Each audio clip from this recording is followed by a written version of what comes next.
The film opens in a graveyard where Khalid and Salama, an Arabic couple, are seen mourning over the loss of their infant who passed away last year. Once they realize the rain isn't stopping, they head back to their booked taxi and leave. Strangely, Khalid sees the silhouette of a woman dressed in all black from the back. He finds a woman standing alone in the middle of a graveyard very strange, so he looks back to get a little glimpse at her, but he finds no one. Noting the situation, Khalid chooses to stay silent about this sighting. Khalid and Salama are currently living in the United States, where they've been seeing a marriage counselor for their psychotherapy ever since the passing of their infant. In the therapy, Khalid states to the counselor that they've been coming to the therapy for over a year now, yet his grieving wife hasn't recovered from the trauma. He reveals that Salama doesn't eat or sleep well at night. The counselor points out that the trauma of her child's passing has birthed a sense of guilt in Salama, according to which she blames herself for her child's loss and doesn't treat herself right. As their therapy session progresses, the counselor suggests going back to Yemen, particularly in Salama's hometown, so she could be surrounded by her family and be able to heal. Khalid also expresses his need to move to Yemen, since he has been offered a very good job there by the company he is currently working for. However, Salama is a bit stubborn and reluctant, so it is hard to convince her to give her consent to move back to Yemen. This makes the counselor consider another method. She speaks in Arabic, so her words can be more effective while convincing Salama. While talking, the counselor finds out about Khalid not having a family of his own, since he was the only child and his parents passed away long before he gained consciousness as a baby. The counselor uses this fact against Salama's stubbornness. She tells her to move back to Yemen, so that Khalid can be closer to her family since he doesn't have a family of his own. However, when the counselor makes an evil face for a moment and tells Salama to get out of her way, Salama feels personally attacked and immediately points it out. Khalid quickly jumps into the conversation and corrects the counselor's Arabic, saying she meant to tell Salama to move out of Khalid's way since he has gotten a new job opportunity there. At the end of the session, Salama surrenders and agrees to move back to Yemen, hoping to see a positive change in her life. When the therapy ends, Khalid thanks the counselor and prepares for their move. The scene then cuts to another time, where an Arabic young fellow named Seed has invited his friend Mubarak over to show his American friend Bobby around town. Seed and Mubarak are seen driving one truck and Bobby the other. The two teams race their way to an abandoned fisherman village in Yemen, where they plan to set up a picnic. When the three fellows reach their location, Bobby makes sure to scold Seed for his terrible driving. They set up their picnic equipment outside an abandoned tower-like home, strongly believing in the jinnat. Mubarak warns Bobby and Seed to chant some phrases from the Quran to stay protected from the jinns that surround this place. Despite being mature, Seed still believes in jinns, since believing in them completes his faith in his religion. However, Bobby displays very childish behavior and makes fun of Mubarak for believing in the jinns. Due to this, Mubarak loses his temper and warns Bobby to not speak ill of the jinnat, since it can bring trouble to them. When Mubarak wishes to leave, Seed apologizes on Bobby's behalf and convinces him to stay. The trio spends the evening there and sets up a bonfire. That's when Seed tries to convince Bobby to believe in the existence of the jinnat, since their existence is openly discussed in the holy book of Allah, which is the Quran. Seed addresses that it is quoted in the Quran that the jinnat were created along with the humans. The only difference between the two kinds was that humankind was created with clay and jinns with fire. Both kinds coexist in worlds that are parallel to one another, but when these worlds collide, suffering takes place. However, Bobby's mind about the jinnat isn't changed and he continues to joke around. That night, Seed introduces Bobby to the term al-Duwais, which means a female jinn. Seed mentions that the al-Duwais is jinn who lures men with her strong perfume and preys on them when she singles them out. He says that female jinn is so strong and invincible that she has the power to shapeshift into anything or anyone she wants to be. And she can also change the sense of reality of people she messes with, making them see what is not real and is only a projection. When Bobby asks Seed to try harder to change his thoughts, Seed entails a tragedy that happened right inside the tower that's behind them. In the story, an al-Duwais makes love with a younger fisherman and gives him a son who is half human and half jinn. Since that abomination of a baby cannot survive in the jinnat's world, the female jinn invades his lover's home, baby, and replaces it with hers. When the fisherman's family finds out about this misfortune the next morning, they call upon an exorcist who suppresses the evil in the baby. He then takes the baby far away from the village so that growing up, he can never find out about the evil that lives within him. When the female jinn finds out about this, she unleashes hell upon the village in search of her child. Gradually, the entire village was abandoned by its people due to the fear of the jinn possessing them. Bringing the story to an end, Seed states that the female jinn lurks in the abandoned village to this day, hoping to find her son one day. However, Bobby doesn't get persuaded by the story and jokes about feeling the need to pee after listening to the tale of al-Duwais. As he sides with his friends to pee, a strong blow of wind smacks his face. Becoming a little shaky, he goes back to his friends only to find them gone. He believes Seed and Mubarak are pulling a joke on him, but soon he glances at Seed, who is lying on the floors of the abandoned tower. As he goes closer to Seed to talk, his body is dragged inside the tower. Bobby immediately jumps inside the entrance to check if Mubarak is dragging Seed from behind, but he gets shaken to his core when he doesn't find Seed or Mubarak. He becomes clueless about his next move, so he breaks open the door and goes inside. There, he reaches a room where he finds Mubarak standing in front of a baby crib. Mubarak warns Bobby to run, stating that the al-Duwais has promised to not hurt him since he believes and respects the privacy of Jinnah. Before Mubarak can further elaborate, the female jinn shows herself to Bobby and scares the living hell out of him. When Bobby realizes it's not a joke anymore, he runs back inside his truck and locks himself in. There, he realizes his truck keys are inside his luggage that's sitting in front of the bonfire. He quickly runs out to grab his bag and gets back inside his vehicle. Unfortunately, the female jinn catches Bobby. She drags him out of his truck and takes his life. As Bobby's blood splatters on his truck windows, the scene shifts back to Khalid and Salama, who have successfully made their way to Yemen and are received by Salama's parents and her loving sister. While Khalid meets up with Salama's parents, Salama admires how much her younger sister, Aisha, has grown up. She's her only best friend, whom she shares everything with. Subsequent to their reunion, Salama's father, Nasser, places the couple's luggage in his car and gives them a ride to their new house, which is located far away from the city. The closer their car gets to the location, the foggier it gets outside. Salama finds it abnormal, but Khalid believes he has witnessed it before and the place they are heading to has always been this foggy. Speaking in Arabic, Salama's mother tells her to perform a pilgrimage and prepare herself to conceive another baby while she is in Yemen. On the contrary, Nasser is more concerned about the location. He points out that the apartment Khalid's been provided by his company is suspicious,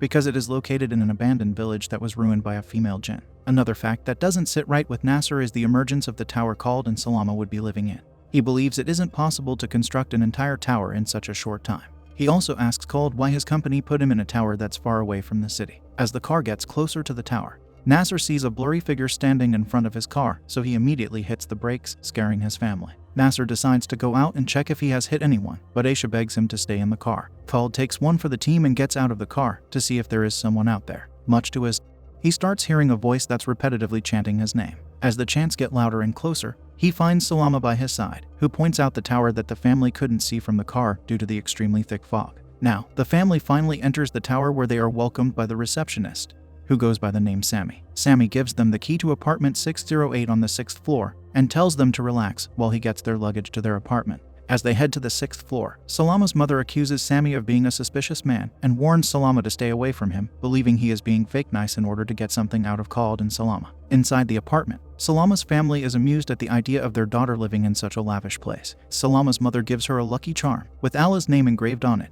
and a frame that has some Quranic verses written on it. She tells Salama to hang them somewhere on the wall to ward off evil spirits. Now, as the family takes a tour of the rooms, Salama is left behind in her room where she hears the crying sounds of an infant. On top of that, she hears a woman humming to stop the child from crying. This triggers Salama's trauma, and she envisions herself not doing anything to stop her baby from crying. She becomes paranoid and realizes the sounds are coming from a vent that is far up on the wall. She drags a chair near the vent and stands on it to see what's inside. As she is inspecting the vent, a shadowy hand bangs on her room windows along with a lifeless bird that is thrown at the window. Salama screams loud enough for everyone to hear, so they gather around her. When she expresses witnessing something weird, her mother claims that she must have seen a window cleaning boy. She further goes on to talk about how invasive the window cleaning boys can be and lets Nasser make fun of what she thinks. Afterward, Salama's family excuse themselves and leaves, promising that they will return soon. Back in the apartment, Salama expresses not wanting to be left alone while Khalid goes to work, and expresses how she misses a life she had built in America. During this, Sammy interrupts them by arriving with their luggage. Meanwhile, Salama's family becomes a victim of the al-Duwais.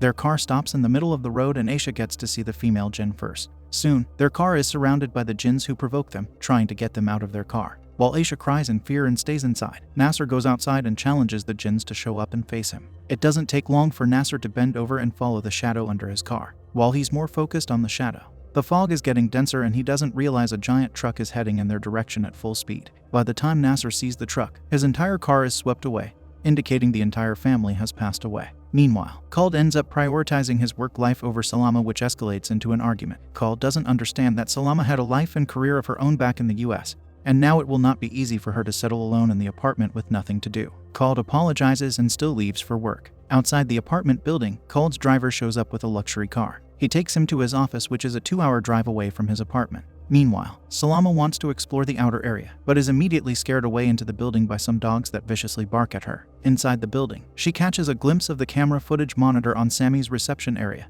and is startled to see a black creature crawling its way inside her apartment. She immediately calls Sammy and has the footage rechecked. Much to her disappointment, Sammy doesn't witness anything. Salama still doesn't settle on Sammy's verdict and takes him to her apartment where they find the main door open. Sammy instructs her to stay in the hallway, while he goes inside to take a look if anyone has broken into her apartment. While Sammy searches for any intruder in every corner of the apartment, Salama feels the presence of someone above her head, but it goes away as soon as Sammy touches the frame that has some holy verses written on it. Sadly, the frame slips from Sammy's hands and it breaks. Sammy comes out and assures Salama of safety before leaving. Before Sammy takes the elevator to the ground floor, a girl named Sarah stops him and alerts him of a potential parcel delivery for her. Sarah then approaches Salama and nicely greets her, since the two are next-door neighbors. Despite being super friendly, Sarah has this demonic smirk on her face and doesn't tell Salama where she has come from. Salama finds her intriguing, but as soon as Sarah anticipates meeting her husband, Salama's thoughts about her change. She immediately goes back into her apartment and voicemails Aisha to vent out her frustrations about not having a life here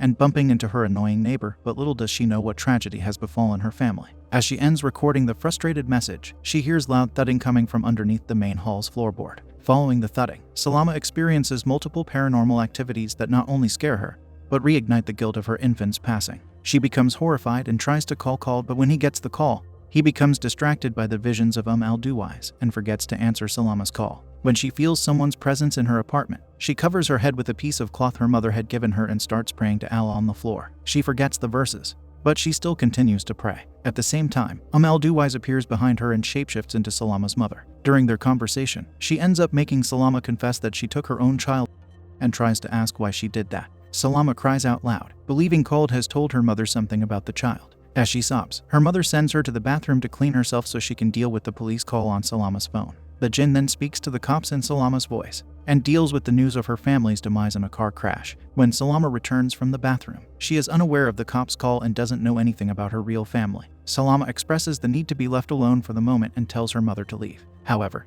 the al-Duwais, who is still in Salama's mother's form, requests Salama to come downstairs and meet her family before they leave. Salama agrees and goes down to say goodbye to her family, which is obviously a projection of the al-Duwais. On her way back, she checks out the camera footage monitor again and sees Khald taking the elevator. She runs to the elevator and goes to her apartment, only to find an ultrasound picture of her deformed baby pinned on the fridge. She becomes paranoid, thinking Khald is trying to make her feel guilty about taking their son's.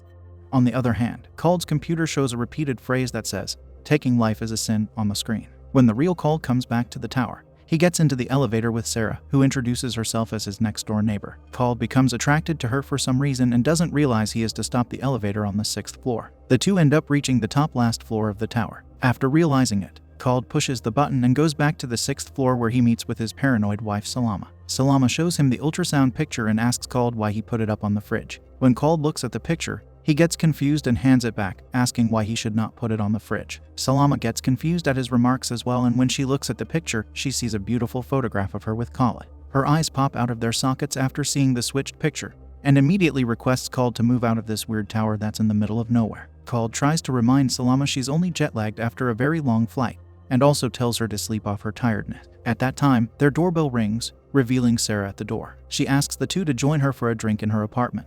While Salama doesn't want to go at this hour, Khald instantly lights up after seeing Sarah and agrees to come right away. At Sarah's apartment, Salama cringes after seeing so many random people crowding the place. The getup of the people in the apartment hints that they are the deceased villagers who once lived here in the fisherman's colony. Now, Sarah offers Salama a weird drink that makes her slowly lose consciousness. As her eyes are closing, she sees Sarah offering a weird dish infested with maggots, and Khald takes a bite of it. She tries to stop Khald from getting closer to Sarah and accidentally spills her leftover drink on Khaled's shirt. He tells Salama to stay at Sarah's place and goes to his place to change his shirt. There, he sees al-Duwais wandering in his apartment, singing and humming out loud. The jinn lures him into his room and turns into Sarah. However, Khald gets rid of the jinn and goes back to Sarah's apartment, only to find it empty. There is no furniture inside the apartment and its construction is still unfinished, hinting at the fact that the female jinn had shifted Khald and Salama's sense of reality and made them hallucinate a perfect and luxurious tower where they are to live. Khaled immediately calls the police and tries to take the elevator to go down to the ground floor, wanting to talk to Sammy. When his elevator reaches the ground floor, its doors get stuck. He shouts Sammy's name for help, but unfortunately, Sammy never existed in real life and was only a projection of the al-Duwais. Suddenly, the jinn appears behind him and tries to mess with him, but Khald opens the elevator somehow and escapes. Meanwhile, Salama wakes up at the same spot and revisits the time she took her to. She becomes heavily disturbed, and on top of that, she gets to see a glimpse of her deceased family, which makes her lose her mind and shout out loud. In the meantime, two policemen show up outside the building. They look at the abandoned tower whose construction was stopped midway 6 months ago and become scared. Khald runs to the main door and tries to open it, but it gets stuck. He keeps shouting at the officers to come inside and help him. but they only see the reality of the tower, which is a plastic sheet covering the unconstructed tower's front. They believe the place is plagued with jinns and immediately leave. Now that there is no hope, Khald takes the elevator again and goes to the top last floor of the tower where there is only one apartment. As he goes inside, he finds a baby crib and someone lying on the sofa with a blanket on. When he tries to remove the blanket, he sees Salama, who is scared for her life. Salama confronts Khald, revealing she knows why their baby was not born normal. While Khald is confused by this statement, Salama refers to someone as she and reveals that this entity has taken over her body and is coming for Khald too. Simultaneously, Khald sees the al-Duwais crawling its way to Khald. She taps his forehead with her ugly hands and leaves the place. This gesture makes Khald see flashes of his past. It is revealed that Khald was al-Duwais' son, who was taken away by a priest who suppressed the evil in him.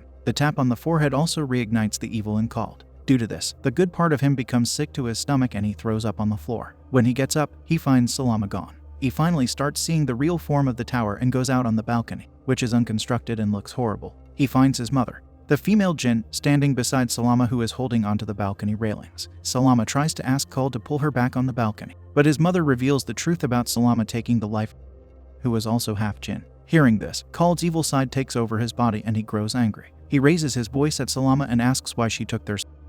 While crying, Salama confesses that she knew that the child was nothing more than an abomination. Despite not wanting to, she took the because he wasn't meant to live in their world. Khald finds this unacceptable and pushes Salama off the railing. The film ends with Salama falling from the highest floor and expiring, whereas Khald completely surrenders himself to al-Duwais and finds the abandoned and filthy tower as his new home.